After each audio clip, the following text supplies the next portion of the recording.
watched yesterday's game from this perch here right behind home plate. Looked like you were having a lot of success up there at the plate. How you feeling? Yeah, it's always nice to get base hits in spring training. Ultimately, you're trying to find your timing and get back into the rhythm of things. And how much importance do you put in that? Do you put any pressure on yourself, or are you just out there focusing on your keys? What's your mindset in these at bats in spring? Well, it's always about controlling the strike zone. We take a lot more swings during spring training than we do in the season, so you're just kind of focusing on what you need to do to get ready, and results are going to be results. I think at the end of the day, it's a small sample size in spring training. So if you start off hot, it looks really good. If you start off slow, it's not going to look great. But at the end of the day, we're all playing for September and October. What's it like for you now this year with such a better supporting cast? It appears that way. Is exciting now to have more expectations for you? Yeah, that's always good. I mean, I think that when you look at what we've done with the rotation and the experience that's in the room now, we're going to be better. I think that last year we relied on Martin so much that it just was a tough year. And as a lineup, we're getting better and better, and the young guys are improving, and we've gotten a ton of guys who are doing great this camp. Marcus, you were so good towards the final few months of last season and carrying that over. I mean, yesterday you were great in the box as well. How refreshing was it having more of a traditional offseason without having to deal with going into a new team and in the lockout and everything, and finally getting to work out, and now you've got Bruce Bochy here? What was this offseason like compared to last year and dealing with all that hectic, chaotic nature that you were dealing with? Yeah, it was a lot better personally. My family and I moved in January of last year to Texas, so just the transition from the West Coast to Texas, and all of that was during the lockout. So trying to find a new place to work out in Texas was something I was constantly working on. And this offseason was all in our stadium with the state-of-the-art facilities, coaches in the building. It was a lot better for me personally. And you were leading the charge on that, weren't you, Marcus? We've heard this offseason you were kind of the guy rallying the troops and getting the workouts in every day. Yeah, I mean, the offseason is very important for me just to get my body prepared for a full season. And I take pride in staying on the field each and every day. And a lot of that is done by the work in the weight room. So, we had a good group who, lived in Dallas, DFW area that, of course, got to train in the best stadium in the league. Now, I am curious, who is the most physically impressive in the weight room of the guys that participated with your off-season workouts? Well, I think Nate Lowe is a guy who's really, very strong, and you see how far he can hit a baseball, but he really can push some weight. Adolis came through a couple times during, around the Fan Fest time, and of course he's, you see how big he is. So, yeah. It's good to see how everybody works, but baseball's an interesting sport because some of the guys who aren't as strong in the weight room may, swing the bat harder than other guys. It's Marcus Semien with us here on 105 through the Fan and the GBag Nation. So speaking of moving to Dallas, there was a Reddit article I found about advice for new people that are moving to Big D. I don't want to put you on the spot too much here, but I'm going to put you on the spot. What advice would you have for those that are maybe moving into the Metroplex for the first time? It just depends on where you come from. So for me, from California, where the weather is pretty steady throughout the year, just understanding that one day it may be 80, the next day it may be icy in the off season, and of course the summers are very hot. But all in all, it's great for a family man like me, young kids. There's so many good things to do for families in DFW. It's a good point, Marcus. In the winter months, I like to be prepared for anything. I just keep a heavy coat and like a stocking cap in the truck or the van or whatever I got going on, just in case. No doubt. I mean, I think that we're so close to Oklahoma and just those states up there that get crazier weather. So sometimes it sneaks down to us. Now, how settled in do you feel? You have a couple of sons, right? You have a family going. You guys putting down roots and everything after a year in? Yeah, so we have 3 boys, 6, 4, and 2. They're enjoying, the 6 and 4-year-old are enjoying school and sports and things that, I got to enjoy as a young kid as well. So, my wife and I's job is just to make their life better than ours was, and we're doing everything we can. I hear that. Marcus Semien here with you.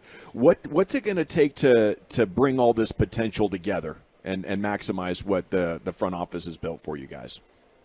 Well, I think that it's, once you get a taste of winning, confidence is through the roof. So it's going to take us playing good, clean baseball early on in the year. We want to finish strong here in Arizona and win some series. And I think we can build momentum that way. There's no secret way to win in this league. I think it's just confidence and momentum. Do you see yourself as the veteran leader here? Does this team need leadership to take the next step? Yeah, I think so. I mean, ultimately, I try and lead by example, use my experience to help the young guys that, maybe are confused about some things or whatever, because I've been there. I've been at every stage of the major leagues. I sat on the bench. I got to play shortstop in the major leagues. Now I'm playing second base. So just, helping young guys understand that there's definitely ups and downs, but at the end of the day, if you play to win, you're going to be successful. We got some young guys here in the broadcast booth with us. I don't know if you noticed the other day, Marcus, but one of them sat down on the couch in the clubhouse. Damn it, Dawson. So I know those rookie mistakes, they're right around the corner no matter what business you're in. Did you happen to notice that? Yeah, I mean, it's all about learning from your mistakes. I think that there's things that we all do, in the big league clubhouse that, it's just new. In terms of being a player, there's things that you don't know that veterans are watching or whatever it may be, but I try and preach just being comfortable. I want every young player to be comfortable because I know that a comfortable baseball player is going to be a confident baseball player. There you go. Same thing goes for radio host, by the way. That's right. Yeah. That's right. Wise words. Very comfortable. Wise words. What is the biggest clubhouse violation that you've personally ever seen, Marcus? Usually it's probably dress code related. A lot of times when you go on the road, you want to dress a little bit nicer. You're in nice hotels and you just want to present yourself like a professional. So a lot of times you see guys kind of underdressed when they first get there. Yeah. It's up to, veteran guys to not only let them know this is how we dress, but hey, maybe take them shopping or help them get some nice threads. All right. Well, then, what's the bigger violation then? Because yesterday I sat on the couch. I was unaware of sort of the unwritten clubhouse rules there. That became an egregious violation. And then today I got popped, Marcus, because I infiltrated the clubhouse. You may have noticed, you may not have. I'm currently wearing, and I was wearing in the clubhouse, a Texas Rangers jersey, Mike Napoli jersey, and floating around the clubhouse. Apparently, that was a big violation. Is there one that's more egregious in your mind? Sounds like the attire might be the one. Yeah, I mean, you probably fit right in with the Texas on the front, but once they saw the name on the back, maybe you confused some people. But ultimately, just be a professional. That's what we preach in here, and we want to win baseball games. So that's about it, really. Well, yeah, and Marcus, Eric is open to if you want to take him shopping. He's totally, Yes, any way you can help him with the flair, the style that you have. The professionalism. We would totally welcome that. Which yes. I think you have, Marcus. And last year you were like, well, I don't have much swag, but I think you do, sir. Yeah, I mean, I got a long list of guys to help out first, and we'll see where we're at the beginning of April. Just let me know, man. I'm a patient man, Marcus. Hey, how does it go as a leader on the team when you get a guy like deGrom and you get that news? How do you receive that news, and at what point, if any, do you reach out as maybe the number one leader in the clubhouse and just say, hey, man, welcome to town? Yeah, I mean, when we got the news about that, I definitely wasn't surprised. I mean, early in the offseason, I talked to Chris Young, and he just kind of explained to me what their goals were in free agency. And the whole time he said, we're going to be shopping at the top of the market, in the starting pitching market. And Jacob was right there. So I wasn't surprised. At the end of the day, it was what can we offer Jacob that, other teams can't. And I go back to the family part, the organization, ownership, just willing to do whatever it takes to get the right guys in here. So he was on board, and I can't wait to play behind him. What's Bruce Bochy bring to the clubhouse that you guys needed? Well, it's just such a high level of respect amongst all the players towards Bruce. You've seen what he's done with certain rosters, and it's just amazing. I grew up watching a lot of his Giants teams, and they were never necessarily the favorites, and he won three of them. So it just shows what he can do as a manager and how he teaches his players to do the little things and all the right things. And it doesn't matter how much talent you have in the room, it's about how good of baseball you can play at the right time. It's Marcus Semien with us here in the GBag Nation, and I know you cross paths with a fan favorite here in the DFW in regards to a guy like Ron Washington in Oakland. I believe your paths crossed over there, and I'm curious if you have a particular favorite Ron Washington story. Yeah, I mean, he's a coach that helped me so much. He pretty much changed the trajectory of my career. As a first-year starting shortstop in the major leagues, struggling the first couple months of the season, the A's decided, hey, we're not going to send Marcus down. We're going to hire Wash to help him. And we worked and worked and worked every single day for about 2 years. I got one spring training with him. And, there's things that I do today that I'll always keep with me that I learned from him. Well, we love to hear that, Marcus. We're big Ron Washington fans. We called ourselves Ron worshipers at one point during this show.